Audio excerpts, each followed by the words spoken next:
vengo le vicende di questa notte. Noi abbiamo avuto il decreto formalmente quando tutti ce l'avevano.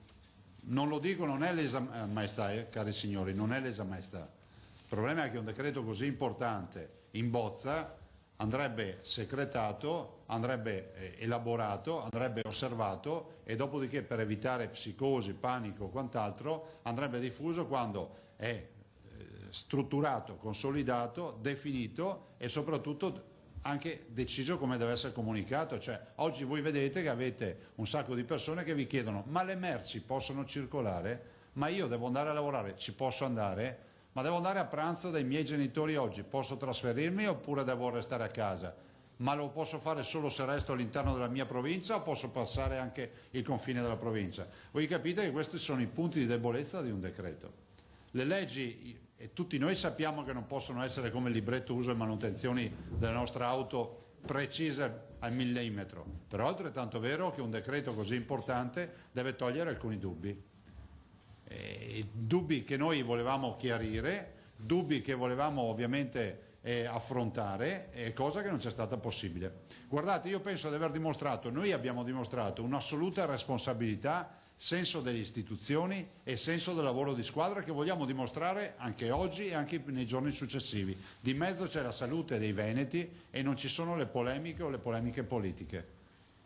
Però è pur vero che ho l'obbligo di dirvi che del decreto la parte fondamentale sulla quale abbiamo molto da ridire, che ci impone peraltro ad accettare per metà Veneto delle misure che sono differenti per l'altra metà del Veneto. Vi ricordo che noi con questo decreto ci ritroviamo ad avere una regione spaccata quasi a metà, 4 province da un lato che hanno l'articolo 2, che hanno, diciamo, delle misure da adottare, e secondo me sono misure serie che vanno adottate, e poi l'altra parte della regione con 3 province, Padova, Treviso e Venezia, che hanno la parte prima del decreto con misure ancora più severe. Allora, questa notte a un certo punto abbiamo deciso di sentire il parere del Comitato Tecnico Scientifico della Regione. Noi abbiamo, voi sapete, una task force provinciale per il coronavirus e poi abbiamo tutte le task force e poi quella regionale. La task force regionale è un supporto di un comitato scientifico che valida alcune scelte, le cose che facciamo. La task force regionale ha elaborato una relazione che vi consegno, che è quella che ho mandato alle 2 di questa mattina al Presidente del Consiglio, al Ministro Speranza e alla Protezione Civile, nella quale si sostiene in maniera molto argomentata, con dati alla mano, che troviamo sproporzionato, per usare un termine cortese, ma direi esagerato se non inopportuno, introdurre 3 province venete nella lista delle province rosse. Non è un fatto di arroganza, di indisponibilità, figuriamoci, quando ci sono regole, le regole vanno rispettate. Il mio appello ai cittadini, voi lo sapete, è sempre stato quello di dire rispettiamo le regole. Però giustamente il nostro comitato scientifico dice sono stati identificati 3 cluster e iniziamo dal primo, Treviso, ma Treviso è un cluster ospedaliero. È un cluster ospedaliero che nasce da un paziente infetto che contagia altri pazienti e contagia personale ospedaliero. Il cluster è stato assolutamente isolato, abbiamo attivato tutte le misure ovviamente di messa in sicurezza con gli isolamenti fiduciari dei positivi asintomatici e l'ospedalizzazione dei sintomatici, o quantomeno la cura dei sintomatici, e per noi quel cluster è consolidato, mummificato e assolutamente sotto controllo. L'altro cluster è quello veneziano, anche questo è un cluster sostanzialmente ospedaliero. Vi ricordo che il cluster veneziano ha avuto Mira e Venezia, ma entrambi i cluster hanno avuto un contagio all'interno poi degli ospedali in virtù della presenza dei 2 pazienti che hanno diffuso il contagio. Eravamo nelle prime fasi, eravamo nelle fasi nelle quali qualcuno sosteneva in questo paese che non bisognava fare tamponi, eravamo nelle fasi nelle quali non si tamponavano i pazienti che entravano in ospedale con malattie respiratorie gravi, eravamo nelle fasi nelle quali le linee guida erano altre. Detto questo, anche quel cluster è sotto controllo. E infine Padova paga il conto sostanzialmente di un cluster che è quello di un cluster che è diventato famoso perché è stato la prima comunità a avere i primi 2 contagi in Veneto. Vi ricordo che su mia volontà sono stati fatti tutti i tamponi ai cittadini da subito, ai 3.500 cittadini. abbiamo avuto subito contezza di 66 casi positivi a Vo, e poi abbiamo scoperto che l'indagine di Vo dei 3.500 tamponi si è rivelata un'indagine unica a livello internazionale in una comunità confinata e un campione rappresentativo, 3.500 persone. Tanto è vero che l'Università di Padova, con il professor Crisanti, ha deciso, e abbiamo concordato con loro, nel senso che noi abbiamo finanziato questa operazione, di rifare tutti i tamponi ai cittadini di Vo, e vi annuncio già che dai primi dati che mi ha comunicato questa notte il professor Crisanti, già dei 1.000 tamponi analizzati, ne viene fuori il fatto che i dati dei positivi sono precipitati. Si passa dal 3% della fase 0 del 22 di febbraio, per 3% della popolazione positivi, allo 0,05 nei primi 1.000 campioni analizzati. Il che vuol dire cosa? Giustamente il professor Crisanti dice, vuol dire che la tecnica del trovare il contagio, andare a cercare tutti i contatti, isolare gli eventuali positivi, paga, perché dopo 14 giorni hai fatto sterilità. Quindi anche Padova paga questo. Allora il nostro comitato scientifico, e noi sosteniamo ovviamente questa azione, dice misure sproporzionate. Io ho inviato la lettera al Presidente del Consiglio dicendo al Presidente del Consiglio che noi chiediamo lo stralcio delle 3 province venete. Non è un atto di responsabilità, capiamo che ogni situazione è una storia a sé, quindi non si mettano a confronto le realtà venete con quelle lombarde con quelle emiliano-romagnole, quelle emiliano-romagnole con quelle venete, perché sono 3 storie a sé.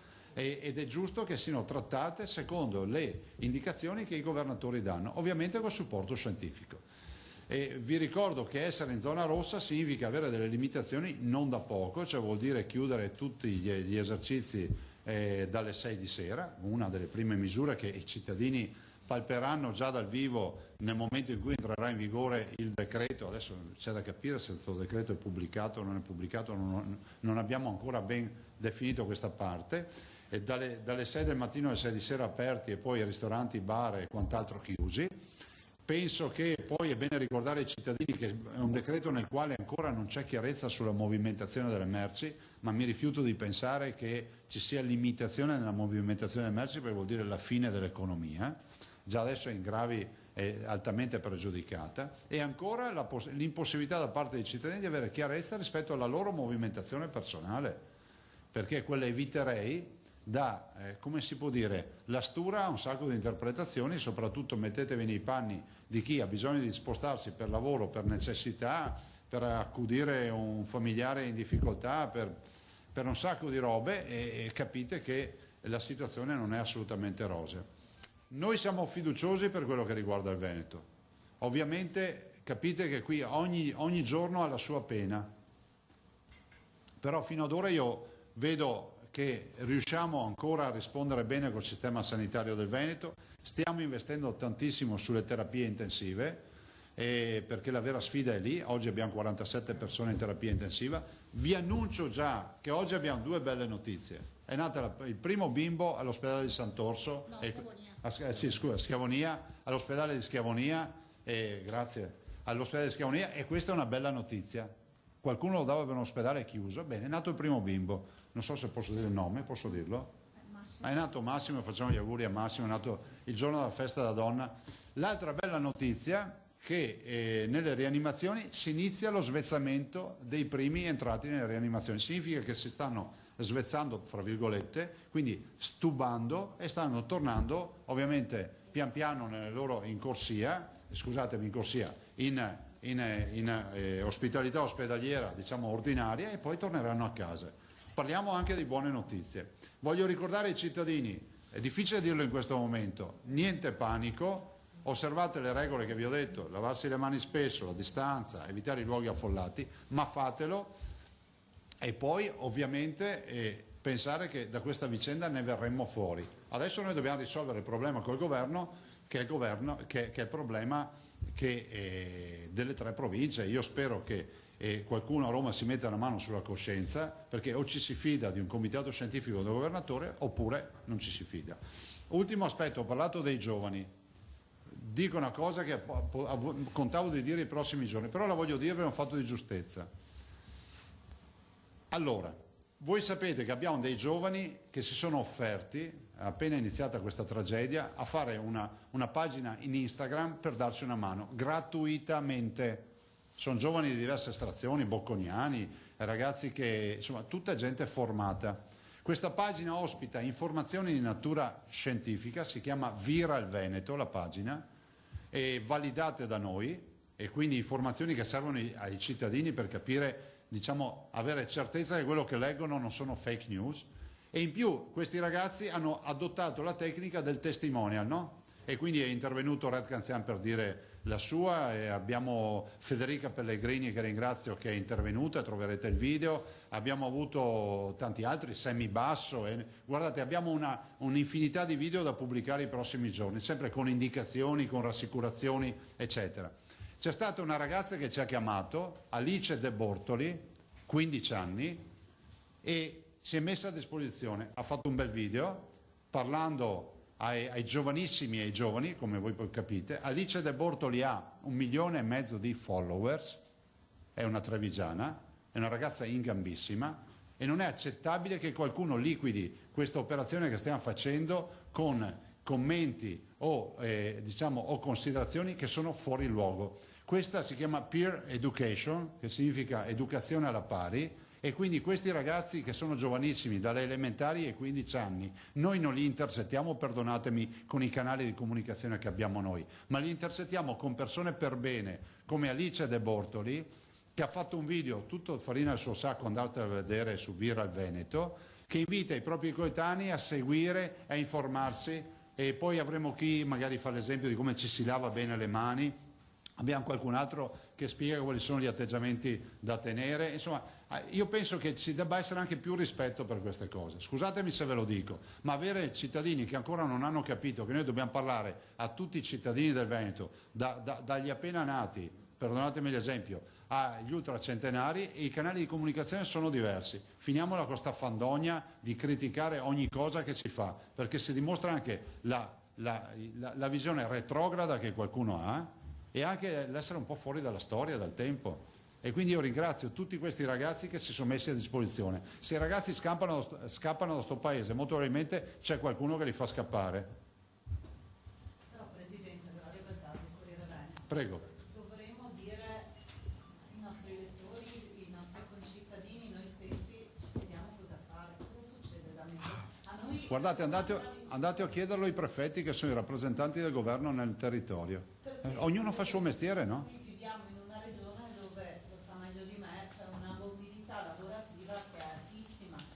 L'H3 è di fatto, la zona rossa sono tre province, chi vive a Treviso, pur rimanendo nell'asse dell'H3, può andare a lavorare a Padova, un veronese Certo. che lavora a Padova può venire, che magari è stato già tutto il mese a Padova. Ma guardate, allora non spetta, ma guarda, tu hai ragione, non spetta a me dare interpretazioni di un provvedimento, non spetta a me dare interpretazioni di un provvedimento che non è farina del nostro sacco. Voglio ricordare che siamo davanti a un decreto, non ci chiamiamo fuori, non facciamo gli scaricabarile, ma ognuno deve riconoscere la paternità di quello che fa. Qui la paternità non è nostra, volevamo metterci del nostro, non c'è stato possibile, non c'è stato dato il tempo necessario. Noi avevamo proposto, io ho sentito l'ultima volta Fontana e Bonaccini, avrò sentito le 2:30 di questa notte. Noi eravamo ancora convinti, prima di vedere a sorpresa la conferenza del Presidente del Consiglio, che ci fosse possibilità di arrivare al mattino.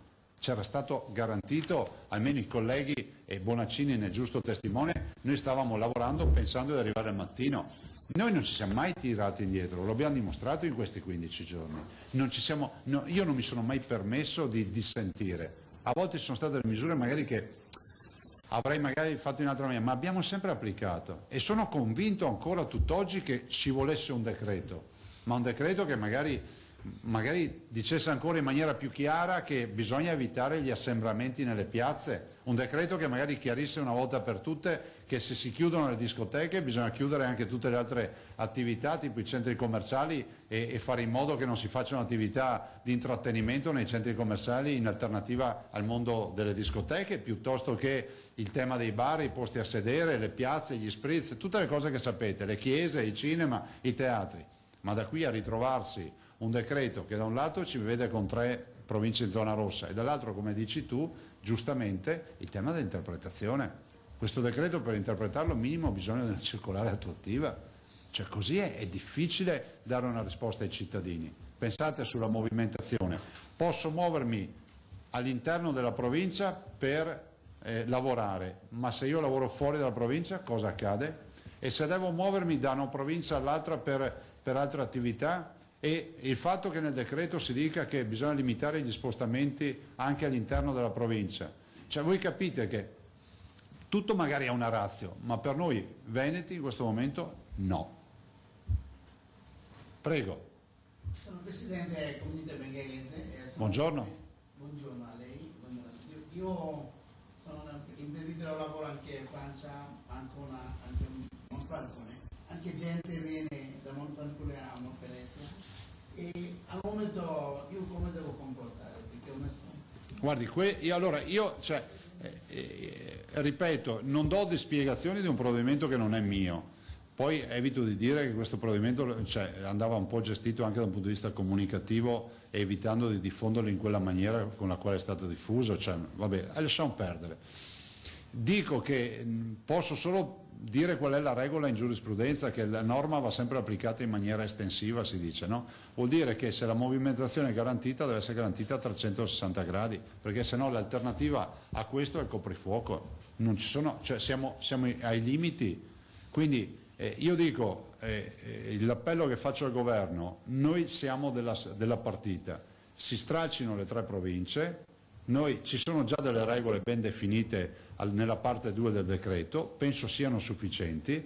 Se serve ci diano possibilità con una norma che i governatori inaspriscano l'eventuale dotazione di base di regole, perché poi ci sono delle peculiarità territoriali.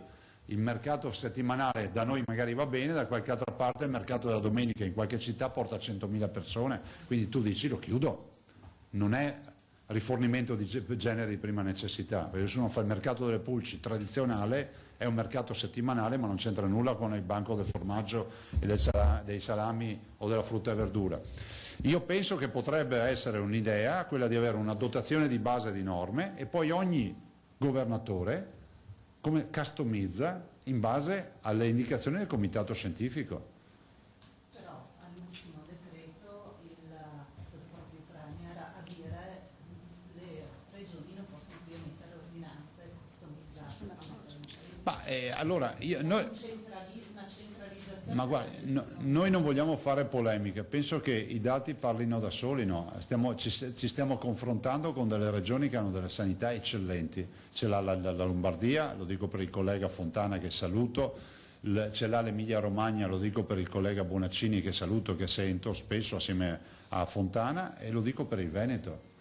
Diciamo che noi abbiamo dimostrato, nonostante i numeri, perché i numeri sono importanti, soprattutto la Lombardia sta vivendo un momento di difficoltà, abbiamo dimostrato però che i sistemi sanitari funzionano. Lo stress test noi lo stiamo facendo personalmente, ognuno di noi, con questi ritmi, ma lo stiamo facendo fare anche la macchina sanitaria. Lasciatemi ringraziare infine. Faccio test personalmente, con questo foglio se vuole uscire. Da dove? Dimostrando. Vuole uscire da questo problema perché io devo andare a Francia, devo andare a Monfalcone. Possibile, perché almeno deve dare possibilità, in qualche modo per uscire. Ma questo non glielo so dire, secondo me ad oggi non esistono limitazioni nella circolazione dei cittadini in Europa e quindi nessuno può bloccare un cittadino, a meno che non si chiudano le frontiere. A questo punto allora è uno scenario nuovo. Adesso mi gira un'altra che dice che non siamo in zona rossa ma è un'altra cosa. Bene, allora siamo daltonici. Bene. A me, guarda, questa è una bella notizia. Ma chiediamo cos'è? No, ma direi che è un primo passo. Siamo zona arancione, dopodiché schieriamo ancora di più l'arancione finché arriva bianco. Ma un feedback dal governo non è esatto. arrivato?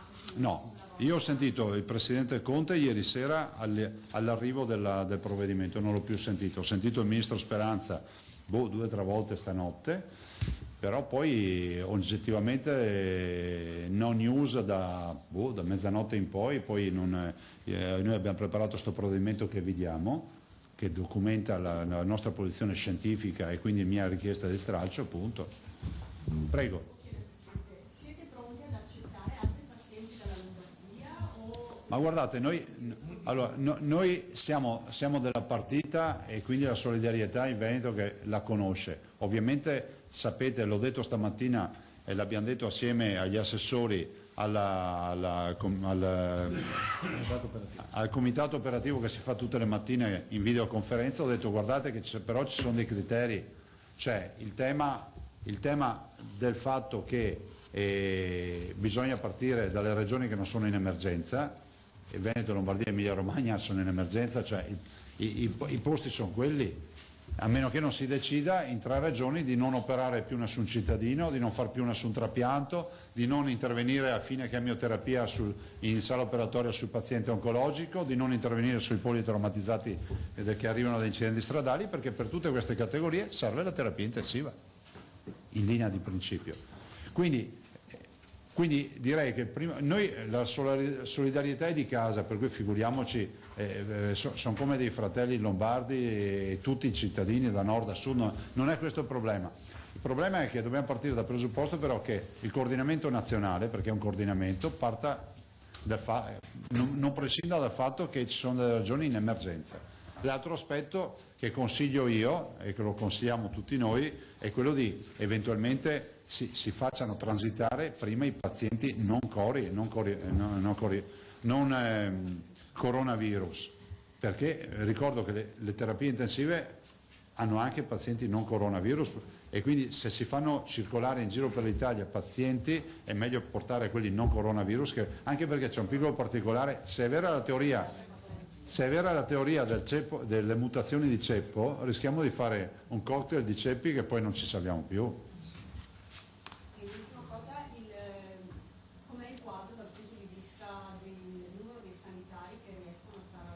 617, dei quali un centinaio di medici. Ma guardate, noi stiamo aspettando la pubblicazione del DPCM, no? Del decreto, scusate. Sapete che io ho chiesto di inserire quel passaggio che feci per riportare i negativi e per di più anche asintomatici, per uno, diciamo addirittura che può essere negativo ma se ha raffreddore sta a casa. Quindi qualcuno dice, ma Zaia dice negativi e asintomatici, non è vero che il negativo è asintomatico, deve essere necessariamente asintomatico, potrà avere l'influenza e essere negativo, quindi se ne stanno comunque a casa e vengono a lavorare solo i negativi asintomatici, con un protocollo che prevede le verifiche quotidiane, i tamponi quotidiani per accompagnarli alla fine della quarantena,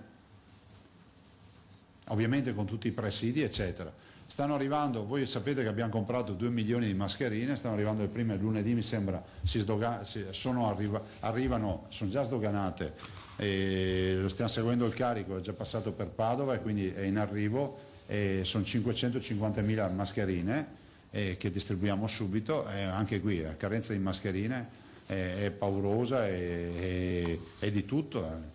Del resto chi è che va a fare un magazzino con 10 milioni di mascherine, 5 milioni? Nessuno lo avrebbe mai fatto. Stanno arrivando attrezzature ancora nuove per le terapie intensive, insomma i veneti sappiano che noi siamo sul pezzo. Dopodiché da sta roba ne veniamo fuori, cerchiamo di venirne fuori con le ossa rotte il meno possibile, continuare a vivere senza panico e osservando le regole che vi ho detto. Io vi saluto e torno su. Grazie, buon lavoro. Così il governatore Zaia, che tornerà a parlare con noi in diretta nel corso di questa straordinaria. Si possono prendere i mezzi pubblici? Tante domande dei telespettatori. Non ci sono limitazioni particolari per i trasporti urbani, se non quella di mantenere il metro di distanza. I treni e gli aerei da e per le zone arancioni viaggiano regolarmente, chi ne usufruisce dovrà però giustificare il viaggio.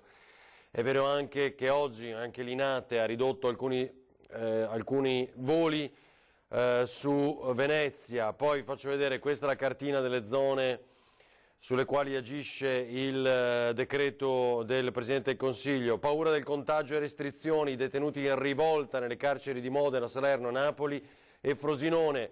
Allora, prima di collegarci con Angelo Cimarosti, perché è ufficialmente riaperta in tutti i suoi varchi abbiamo il Presidente dell'Anci Veneto, il Sindaco di Treviso, Mario Conte. Sindaco, buonasera. Che aggiornamenti ha per noi? Ma no, io sono reduce da un paio di incontri fatti prima con i sindaci di coordinamento per cercare di dare la stessa interpretazione a quello che è un decreto abbastanza confusionario, e poi con i consiglieri comunali del comune di Treviso, del mio comune, per cercare di far squadra in questo che è un momento di particolare difficoltà per le nostre comunità, dove l'aspetto psicologico gioca una parte importante. Qualche cosa in più che ha scoperto delle definizioni del Presidente del Consiglio, anche parlando col prefetto, con il quale credo si incontrerà tra poco, no? Io credo, sì, adesso ci incontreremo col prefetto. Io credo che a grandi linee le linee guida sono queste, cioè chi deve muoversi per questioni lavorative lo può fare tranquillamente. Poi l'appello ai cittadini è quello che, indipendentemente dal decreto ministeriale che detta la linea, l'importante è evitare luoghi affollati, evitare di creare sovraffollamento di persone e quindi assumere un atteggiamento responsabile in quella che è un'emergenza straordinaria che stiamo vivendo, ma che deve finire quanto prima con l'aiuto dei cittadini. Certo. Sindaco, grazie, la teniamo in studio allora, dopo l'incontro col prefetto, va bene? Perfetto, grazie. Grazie a Mario Conte. Dunque, qualche cosa in più, cominciamo a capirla. Intanto, attivare subito con assoluta urgenza un tavolo di confronto tra governo, le regioni e le province autonome, lo chiede il governatore Friuli Venezia Giulia Massimiliano Fedriga, con i presidenti Lombardia, Veneto, Liguria, Sardegna, Sicilia, Abruzzo, Umbria e delle province autonome di Trento e Bolzano. Insieme infatti hanno sottoscritto una richiesta di confronto immediato in videoconferenza con il Premier Conte relativamente alle disposizioni dell'ultimo decreto sull'emergenza coronavirus. Così dunque dal governatore del vicino Friuli Venezia Giulia Massimiliano Fedriga, dove sapete, l'abbiamo detto in diretta con l'aggiornamento, ci sono 57 casi a questa mattina. Allora, vedo Angelo Cimarosti dalla piazza di Vo, che in queste settimane abbiamo solo potuto raccontare e mostrare grazie ai video dei residenti, tanti che ringraziamo sempre, tra i quali Chiara Cartolaro che faceva un po' la nostra corrispondente. Adesso, Angelo, ci possiamo andare a Vo? Sì, direi che ci siamo a Vo e la notizia è questa. Sono sulla piazza di Vo, ho sempre detto che una volta liberata, tra virgolette, Vo, sarei venuto a bere un bicchiere di vino. Non è ancora il momento, però è il momento di iniziare a pensare di ripartire. Sono con alcuni ospiti che ci racconteranno un po' quelle che sono le loro difficoltà, le loro necessità di ripartenza, però prima di tutto volevo chiedere il momento in cui vi hanno detto ok, adesso potete andare dove volete, o quasi, visto che siamo un po' in mezzo. Innanzitutto le chiedo anche il nome e cognome e cosa fa. Mi chiamo Dennis Benato e sono un imprenditore di Vo e oggi ho avuto il piacere di assistere al momento in cui è stato rimosso il varco principale, chiamiamolo così, del paese, e devo dire che è stata una cosa emozionante vedere dopo 2 settimane di assenza, diciamo, ecco, della nostra presenza negli altri territori, amici lì ad aspettarci eccetera. Devo dire che è stata una cosa molto d'impatto. Però felice nello stesso tempo perché non ci sentiamo più isolati a 360 gradi, iniziamo questa quarantena provinciale, insomma, ecco. Improvvisamente ci si è trovati però purtroppo, e questo è il paradosso, da una zona rossa ristretta a una zona rossa più allargata, dove ci siamo noi, ci siamo allargati nella zona rossa, insomma, diciamo non dalla padella alla brace, ma non è stato un bel risveglio, insomma. Sì, infatti adesso hanno allargato i confini, quindi come hanno identificato non siamo più una zona rossa ma siamo una zona arancione, e quindi adesso i confini si sono allargati. Adesso vediamo che c'è movimento in paese, da quel che si presume possiamo uscire anche noi dal paese, e adesso stiamo in attesa appunto delle ultime direttive da parte del prefetto per capire come possono essere le modalità di spostamento sia delle merci e sia dei nostri clienti e di noi stessi per viaggiare in queste zone così identificate. Ecco, ricordiamo che anche lei è imprenditore, lei si occupa di attività pirotecnica, giusto? Sì, io ho un'azienda che sviluppa spettacoli pirotecnici e crea eventi, e in questo momento appunto siamo in completa sofferenza. Sono state queste 2 settimane molto importanti perché a cavallo dei carnevali e quant'altro... Perché intanto il sole sta tramontando, sì. Quindi... Come vedete è bellissimo dietro il municipio di Vo, però poi andiamo in ombra noi e Andrea Benetti impazzisce. Come dicevo, appunto, in queste 2 settimane siamo stati molto in sofferenza sia per la mia attività ma sia per tutte le attività del territorio, e quindi adesso siamo anche qui a chiedere che questo non venga dimenticato. Noi abbiamo fatto lo sforzo di eseguire i tamponi, i doppi tamponi, ci siamo impegnati a mantenere le nostre attività chiuse, adesso chiediamo che appunto questi riflettori che sono stati puntati su di noi ci diano la possibilità di sviluppare a 360 gradi tutte le nostre attività e che non veniamo dimenticati per tutto lo sforzo che abbiamo fatto. Senta, qui dietro vediamo ci sono i bambini, adesso c'è un signore che sta facendo vedere la sua moto tutta lustre, diciamo, è quello che si fa in un paese la domenica e questo è un buon punto di ripartenza, insomma.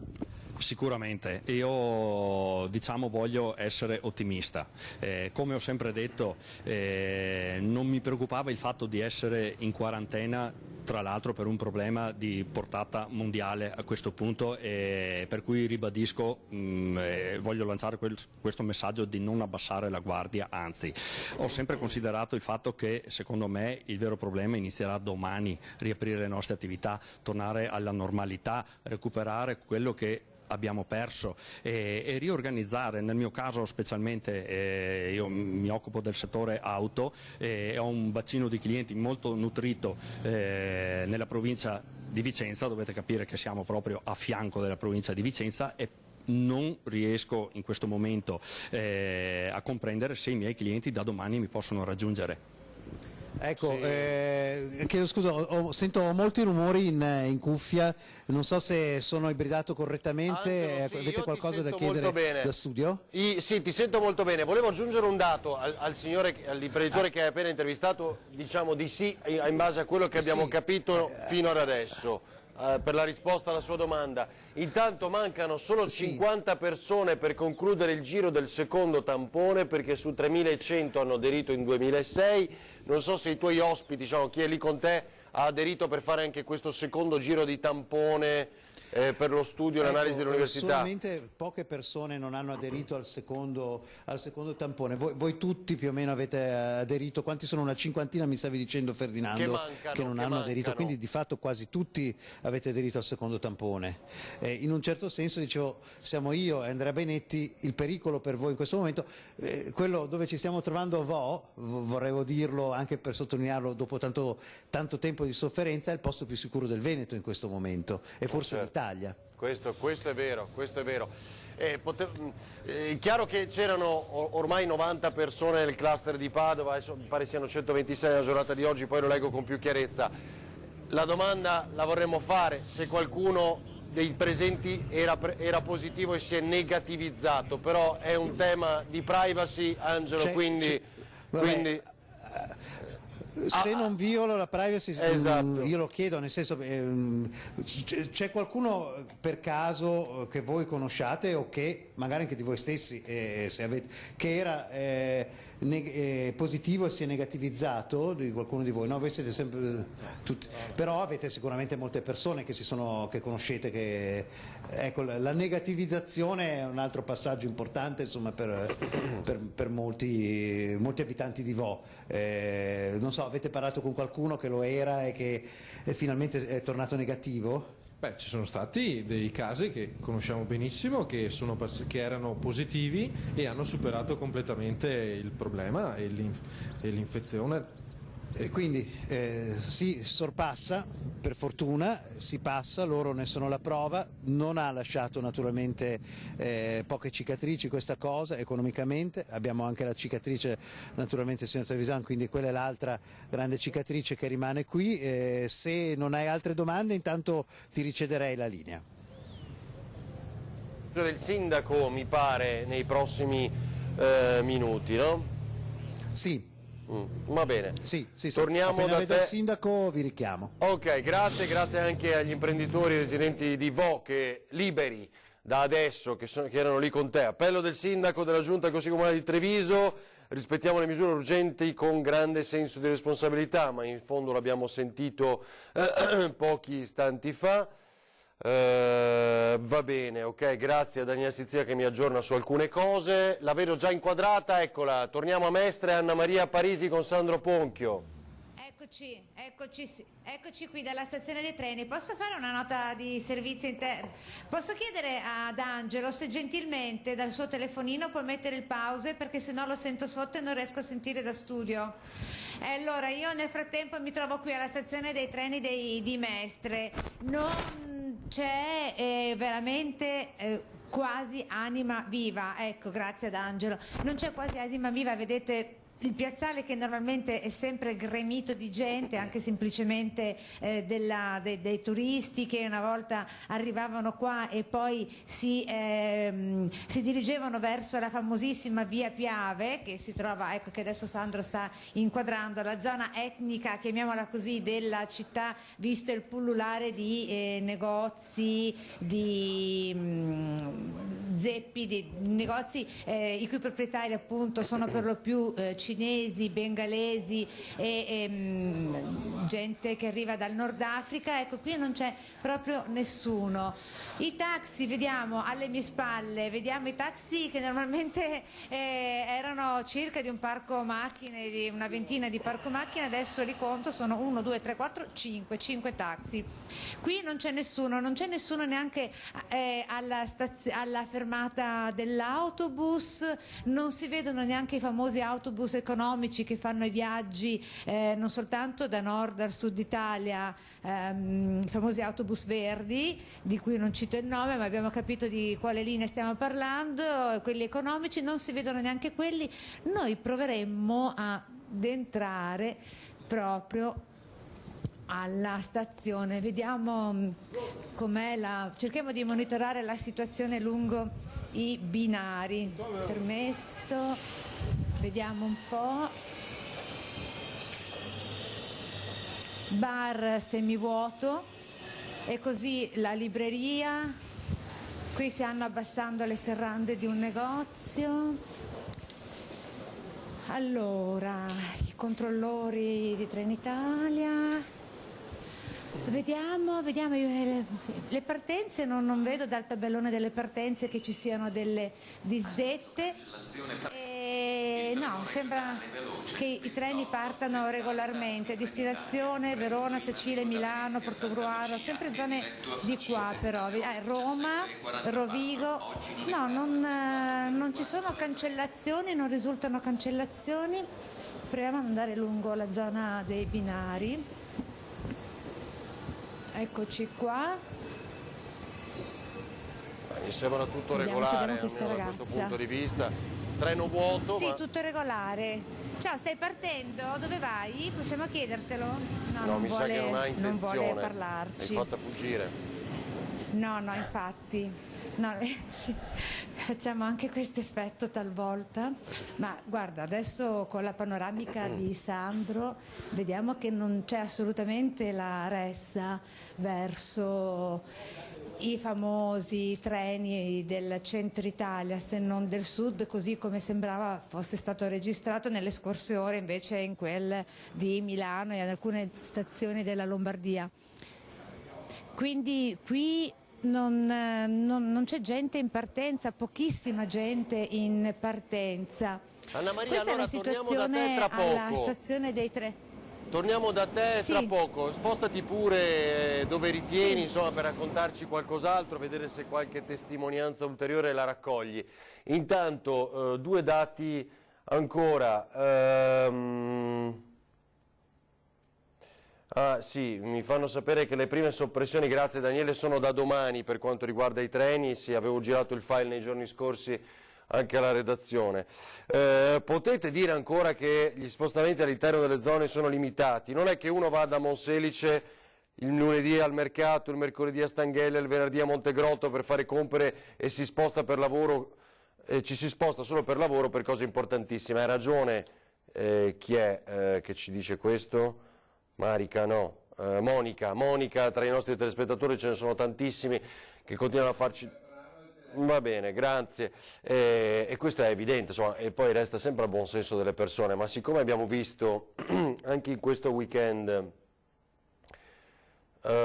Sì, anche in questo weekend che continuano a spostarsi e andare nei luoghi anche di aggregazione, senza tenere in considerazione che benché giovani, non dico l'orario dello spritz, ma cose simili, si può dopo fare molto male ai propri parenti o a persone più anziane. È bene che anche i giovani, più giovani, a volte accendano il cervello. Stanno valutando se chiudere anche qui come scelta autonoma per le regioni. Come abbiamo detto prima, non è ancora deciso. È un messaggio, ringrazio Federico Canera, assessore regionale al turismo, che dice appunto, come da comunicato vi ho letto in diretta qualche ora fa, come gli impianti di risalita, l'associazione degli impianti di risalita chiede al governo di chiudere dappertutto, perché così sarebbe bene per comparto sci. Allora saluto il presidente Asconfcommercio Treviso, Capraro, buonasera. Buonasera a tutti voi. Allora, se possibile, rispetto all'altro giorno, quando era qui ospite, addirittura peggiorata la situazione sul fronte economico, con qualche paura per questa decisione di stanotte, anche se adesso stiamo capendo ulteriormente, anche con il passare delle ore, attendendo l'ufficialità, che chi ha non solo gravi impedimenti, anche se il Premier Conte ha detto che ci si deve spostare, addirittura avvertendo, no, della necessità di questo spostamento, ma insomma cominciamo a capire che il lavoro è tutelato, no Capraro? Sì, partiamo da questa notte in cui le modalità di comunicazione hanno evidenziato delle falle al sistema e soprattutto delle modalità che non sono appropriate nemmeno per uno stato di emergenza come quello nostro, perché c'è stato un fuggi generale in condizioni certamente non di sicurezza. Alcuni alberghi, quelli che avevano camere occupate, hanno visto tra le 11:30 e le 2 di questa notte un fuggi di ospiti in casa che avevano paura di non poter rientrare a casa propria.